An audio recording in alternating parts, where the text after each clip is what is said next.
1947 August 15-ന് ഭാരതം സ്വാതന്ത്ര്യത്തിലേക്ക് പിറന്നപ്പോൾ ഈ പോക്കണംകോട് ഗ്രാമത്തിലും സ്വാതന്ത്ര്യപ്പുലരി ഊദിച്ചു. സാക്ഷരതായജ്ഞങ്ങളുടെ നാടായ കേരളത്തിൽ നിരക്ഷരരെ കൊണ്ട് നിറഞ്ഞ പോക്കണംകോട് ഗ്രാമം.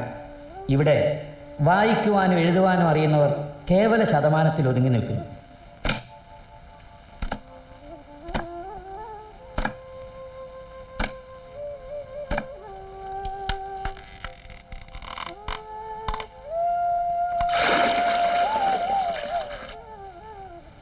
കൃഷി, മീൻപിടുത്തം, കന്നുകാലി വളർത്തൽ എന്നിവയത്രേ ഈ ഗ്രാമത്തിൻ്റെ ഉപജീവന മാർഗങ്ങൾ.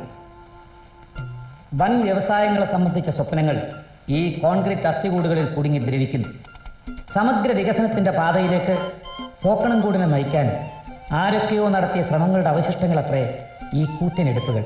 ഗ്രാമനിവാസികളുടെ നിരന്തരമായ നിവേദനങ്ങളുടെ ഫലമായി അനുവദിച്ചിരുത്തിയ പോലീസ് എയ്ഡ് പോസ്റ്റ്, ഗ്രാമവാസികളുടെ സ്വത്തും ജീവനും സംരക്ഷിക്കാൻ നാണനായർ, ഗോവിന്ദൻ നായർ എന്നീ രണ്ട് നിയമപാലകരുടെ വിശ്രമരഹിതവും സദാ ജാഗരൂകവുമായ സാന്നിധ്യം സഹായകമാകുന്നു.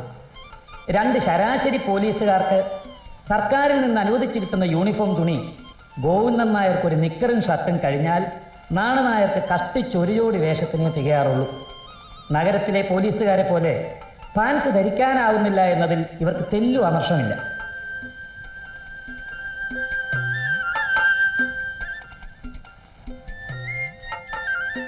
വാണിജ്യ വ്യാപാര ശ്രമങ്ങളിൽ പോക്കണംകോട് ഒരു പടി മുന്നിലാണ്. അന്ത്രയോസിന്റെ ബീഡിക്കടയും കുഞ്ഞൻ നായരുടെ ചായക്കടയും അന്താരാഷ്ട്ര വാണിഭ ഭൂപടത്തിൽ പോക്കണംകോടിന് സ്ഥാനം നേടിക്കൊടുക്കുന്നു. ഈ ഗ്രാമത്തെ ഒരു ഊർജിത ക്ഷീരവികസന മേഖലയാക്കി വളർത്തുക മാത്രമാണ് പുരോഗതിയിലേക്കുള്ള ഏക മാർഗമെന്ന് ഗ്രാമവികസന വകുപ്പിന്റെ പഠനങ്ങൾ തെളിയിക്കുന്നു. എന്നാൽ ക്ഷീരവികസനത്തെ സംബന്ധിച്ച വാഗ്ദാനങ്ങൾ ഈ ശിലാഫലകത്തിൽ ഒതുങ്ങി നിൽക്കുന്നു. പ്രകൃതി പോലും കാരുണ്യം കാണിക്കാത്ത ഈ ഗ്രാമത്തിലെ കന്നുകാലികളെ നോക്കൂ. ഇവയെ പരിപാലിക്കാൻ ഇവിടെ ആരുണ്ട്? മൃഗഡോക്ടറുടെ നിത്യമായ അഭാവം പോക്കണംകോട് പഞ്ചായത്തിൽ രൂക്ഷമായ ഒരു രാഷ്ട്രീയ പ്രതിസന്ധിക്ക് ജന്മം നൽകിയിരിക്കുന്നു.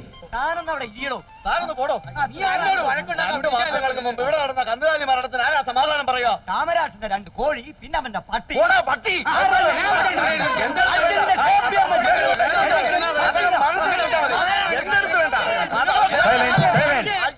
പ്രതിപക്ഷങ്ങൾ ദയവായി നിശബ്ദത പാലിക്കണം. നിങ്ങൾ ഈ പറയുന്നതിൽ യാതൊരു കഴമ്പുമില്ല. ബഹുമാനപ്പെട്ട പഞ്ചായത്ത് എക്സിക്യൂട്ടീവ് ഓഫീസർ, ബഹുമാനപ്പെട്ട പ്രതിപക്ഷ നേതാവ് ശ്രീമാൻ ഉൽപ്പലാക്ഷിന് വേണ്ടി മെമ്പർ നാണപ്പൻ സംസാരിക്കാം. ഈ എക്സിക്യൂട്ടീവ് ഓഫീസർ പരമേശ്വർ കുറുപ്പിന് അഭിപ്രായം പറയാൻ എന്താണ് അവകാശം? അത് നീ അറിയേണ്ട കാര്യമില്ല. അക്ഷരം കൂട്ടി വായിക്കാൻ അറിഞ്ഞുകൂടാത്ത ഈ ഉണ്ണാക്കൻ നായരെ രക്ഷിക്കാൻ വേണ്ടിയല്ലയോ ഈ എക്സിക്യൂട്ടീവ് ഭരണിയെ ഇവിടെ കൊണ്ട് സ്ഥാപിച്ചിരിക്കുന്നത്. പ്രതിപക്ഷത്തെ ആരെയാണ് പട്ടി വിളിച്ചിരിക്കുന്നത്? പ്രതിപക്ഷത്തെ ഒന്നടങ്കം പട്ടി എന്ന് വിളിച്ച പ്രസിഡന്റ് രാജിവെക്കുക. പ്രതിപക്ഷത്തെ പട്ടി എന്ന് വിളിച്ച പ്രസിഡന്റ് രാജിവെക്കണം.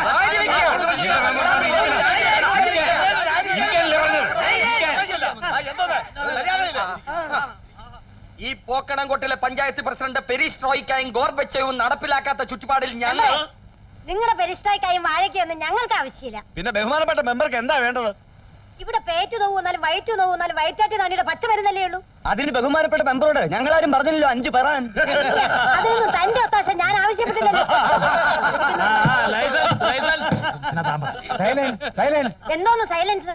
എനിക്ക് പറയാനുള്ളത് ബഹുമാനപ്പെട്ട പ്രസിഡന്റും അംഗങ്ങളും കേൾക്കണം. ഈ പഞ്ചായത്തിൽ ഒരു ഡോക്ടർ വേണം. എന്റെ പ്രകടന പത്രികയിൽ വാഗ്ദാനം ചെയ്തിരിക്കുന്നത് പോലെ അത് എന്റെ വാർഡിൽ തന്നെ വരികയും വേണം. അതെന്താ വനിതാ മെമ്പറിന്റെ പത്രിക ഇത്ര പ്രത്യേകത? ഞങ്ങൾക്കും ഉണ്ടായിരുന്നു ഓരോ പത്രിക. അത് മെമ്പറിന്റെ കയ്യിൽ തന്നെ വെച്ചോണ്ടാ മതി.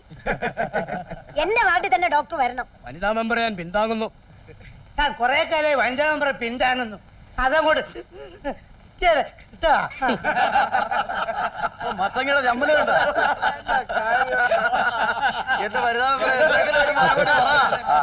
ഊർജിത ക്ഷീര വികസന മേഖലയായി പ്രഖ്യാപിച്ച ഈ പഞ്ചായത്തിൽ കഴിഞ്ഞ 2 മാസത്തിനുള്ളിൽ ചത്തുമലർന്ന നാൽക്കാലികൾ, ഇരുകാലികൾ, കോഴികൾ, പട്ടികൾ, പൂച്ചകൾ, ആടുമാടുകൾ എന്നിവയ്ക്ക് കയ്യും കണക്കുമില്ല. ഇതിനൊരു അറുതി വരുത്തണമെങ്കിൽ ഇവിടെ ഒരു മൃഗത്തിന്റെ ഡോക്ടർ വരേണ്ടത് അത്യാവശ്യമാണ്. പോക്കണംകോട്ടേക്ക് പോടാ എന്ന് സർക്കാർ ഏതെങ്കിലും ഡോക്ടർക്ക് ഉത്തരവിട്ടാൽ അയാൾ തിരുവനന്തപുരത്ത് തന്നെ മാറ്റക്കൽപ്പന വാങ്ങി വേറെ ഏതെങ്കിലും നരകത്തിലേക്ക് പോകും.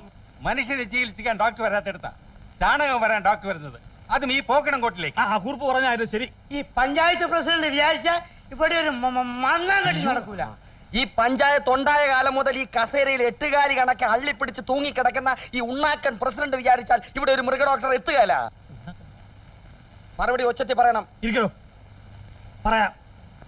എന്റെ അശ്രാന്ത പരിശ്രമം കൊണ്ടാണ് ഈ പഞ്ചായത്ത് ഒരു ഊർജിത ക്ഷീര വികസന മേഖലയാക്കി പ്രഖ്യാപിച്ചത്. അന്ന് സൊസൈറ്റിയുടെ തറക്കല്ലിട്ടുകൊണ്ട് ഞാൻ ചെയ്ത അധ്യക്ഷ പ്രസംഗം നിങ്ങൾ ഓർക്കുന്നുണ്ടാവുമല്ലോ. ഇല്ല, ആ സമയത്ത് ഞങ്ങൾ ആരും ജനിച്ചിട്ടില്ല.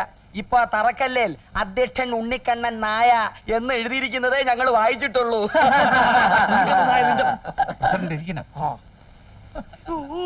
ഊർജിത ക്ഷീര വികസനം. നേതാവ് ഇരിക്കെ, ബാക്കി ഞാൻ പറയാം. ഊർജിത ക്ഷീര വികസനം എന്ന് പറയുമ്പോ ഉണ്ണിക്കണ്ണൻ നായരെ, എന്റെ പ്രസിഡന്റ്, ഞങ്ങൾക്ക് ചൊറിയും. ഇവിടെ ഒരു മൃഗ ഡോക്ടർ വരണമെങ്കിൽ താൻ ആ കസേരയിൽ ഇറങ്ങണം, ഞങ്ങൾ കേറണം. ഈ ഉണ്ണിക്കണ്ണൻ നായർ ചത്താലും അത് നടക്കുകയില്ല. ഉണ്ണിക്കണ്ണൻ നായർ ചത്താലും വേണ്ടില്ല, അത് നടത്തിക്കും. അടുത്ത തിങ്കളാഴ്ചക്കകം മൃഗ ഡോക്ടറെ കൊണ്ടുവന്നില്ലെങ്കിൽ ഞങ്ങൾ അവിശ്വാസ പ്രമേയം കൊണ്ടുവരും. അപ്പൊ രണ്ടിലൊന്നറിയാം. വാ നേതാവേ, നമുക്ക് വാക്കൗട്ട് നടത്താം. വാ വാ. അതിന്റെ അർത്ഥം ഞാൻ പിന്നെ പറഞ്ഞുതരാം. ഉണ്ണിക്കണ്ണ മൂരാച്ചി തന്നെ പിന്നെ കണ്ടോളാം. ഉണ്ണിക്കണ്ണ മൂരാച്ചി തന്നെ പിന്നെ കണ്ടോളാം. ഉണ്ണിക്കണ്ണ മൂരാച്ചി തന്നെ പിന്നെ കണ്ടോളാം. മൂരാച്ചി. ഉണ്ണിക്കണ്ണ മൂരാച്ചി തന്നെ പിന്നെ കണ്ടോളാം. പറ.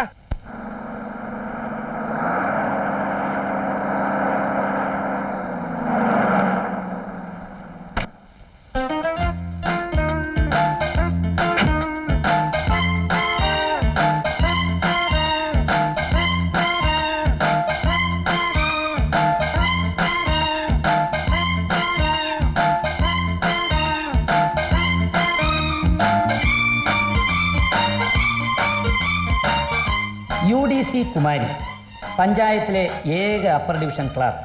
ഇവൾ ചലിച്ചാൽ പോക്കണംകോട് പ്രായഭേദമന്യേ ചലിക്കുന്നു. ഇവൾ ചിരിച്ചാലോ പോക്കണംകോടും ചിരിക്കുന്നു. ഇവളുടെ അങ്കലാവണ്യം പോക്കണംകോടിന്റെ ഹരമാകുന്നു. ഇത്തവണ നമുക്ക് തന്നെയാണ് ഭൂരി ഭൂരി ഭൂരിപക്ഷം.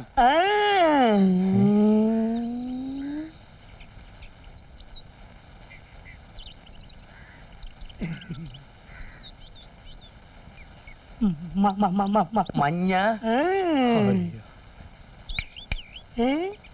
പോകാം.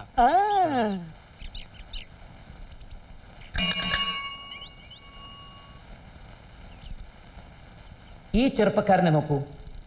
ഊർജിത ക്ഷീരവികസന പദ്ധതി സഫലമാകുമ്പോൾ ഒരു ഉപോൽപ്പന്നം എന്ന പോലെ രൂപം കൊള്ളാവുന്ന പാൽ സൊസൈറ്റിയുടെ സെക്രട്ടറി ആവാൻ ഇന്നേ തയ്യാറായിരിക്കുന്ന ഈ ചെറുപ്പക്കാരൻ സൊസൈറ്റി ബാലൻ എന്നേ സ്വയം വിശേഷിപ്പിക്കാറുള്ളൂ. എന്താ ഞാൻ പിണങ്ങി. എന്തു പറ്റി? എത്ര വട്ടം ഞാൻ പറഞ്ഞു എന്നെ ഇങ്ങനെ UDC എന്ന് വിളിക്കല്ലെന്ന്. അത്രേ ഉള്ളൂ. എല്ലാവരും UDC അങ്ങനെയല്ലേ വിളിക്കുന്നത്? എല്ലാരെയും പോലാണോ ബാലേട്ടൻ?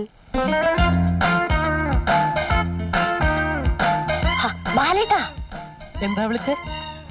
ബാലേട്ടൻ. കുമാരി പ്ലസ് ബാലൻ. ഈ നാട്ടിലെ സർവ്വ മതിലുകളിലും ഞാൻ എഴുതി വെക്കും, ബാലൻ പ്ലസ് കുമാരി. ഈ നാട്ടുകാർ മുഴുവൻ അറിയട്ടെ നമ്മുടെ അതൊന്നും റിലേഷൻഷിപ്പ്. വേണ്ട ബാലേട്ട. അയ്യോ, അത് വേണം. അയ്യോ, ഓഫീസിൽ പോകാൻ നേരമായി, ഞാൻ പോട്ടെ.